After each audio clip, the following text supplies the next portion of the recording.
Sriranjani ma'am, what is preconceptional care?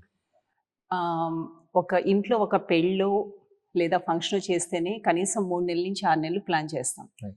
ఇది pregnancy planning, అంతకన్నా ఏం లేదు.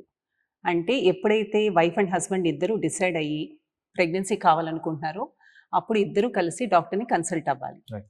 అప్పుడు డాక్టర్ కాబోయే తల్లి యొక్క వివరాలు, అంటే ఆమె వృత్తి, ఆమె వయస్సు, ఆమె ఆహార అలవాట్లు, అండ్ అంతకుముందు చిన్నప్పటి నుంచి ఏమన్నా హెల్త్ ఇష్యూస్ ఉన్నా లైక్ బీపీ, షుగర్, ఇంకేమైనా ప్రాబ్లమ్స్ ఉన్నా దాని గురించి అడిగి తెలుసుకొని ప్రెగ్నెన్సీ సజావుగా సాగాలంటే ఏం చేయాలి అన్నది చెప్తారు. Okay. దాంతోపాటు జన్యుపరమైన లోపాలు కుటుంబంలో ఏమైనా ఉంటే Hmm. లేదా అవకరాలు ఉన్న పిల్లలు ఏమైనా ఉంటే ఇవన్నీ ఎలా మనం అధిగమించాలి లేదా ముందే ఎలా తెలుసుకోవాలి అన్నది చెప్తారు. దీన్నే ప్రీ కన్సెప్షనల్ కౌన్సిలింగ్ అంటారు.